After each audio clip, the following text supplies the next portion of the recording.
DJ Abhishek केला के गेयू body गुज गुज बुझाई छ। केला के गेयूज केला के गेयूज बॉडी गुज गुज बुझाई छ। चोली के चीज पूरा लुज लुज बुझाई छ। केला के गेयूज बॉडी गुज गुज बुझाई छ। केला के गेयूज बॉडी गुज गुज बुझाई छ। इलाका किसी का हो धमाका स्टार अभिषेक 57 का ही होगा। नाम तो सुना ही होगा डीजे अभिषेक राज। अभी आप सुन रहे हैं फुरसोलिया से सी म्यूजिक की। तोहर 16 के छेलौ जवानी गे जान के करा से तू जाके करे लही ने मान।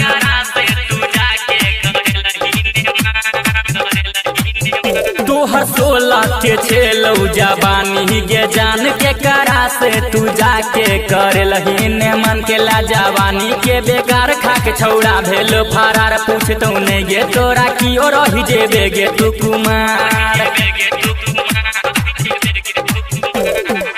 पूरा जवानी तो ऊपर भागई छ।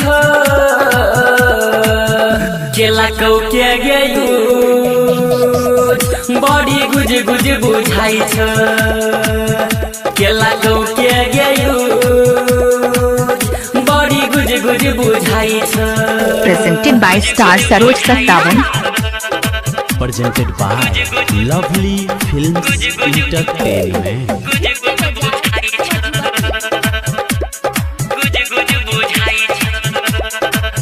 पहिले छेलौ जवानी गे कनी फूलल या बुला गई छो देखै में घुलल घुलल।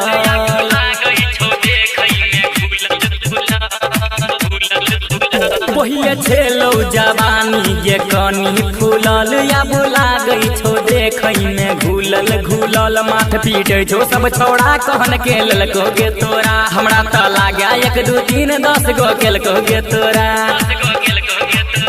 नाम तो सुना ही होगा डीजे अभिषेक राज। राइटोडी राजा अंकित पूछै छ। केला के गेयूज बॉडी गुज गुज लागै छ।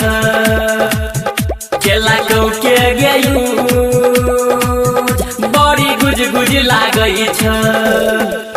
केला के गेयूज बॉडी गुज गुज बुझाई छ। केला के गेयूज केला के गेयूज बॉडी गुज गुज बुझाई छ। चोली के चीज पूरा लुज लुज बुझाई छ। केला के गेयूज बॉडी गुज गुज बुझाई छ।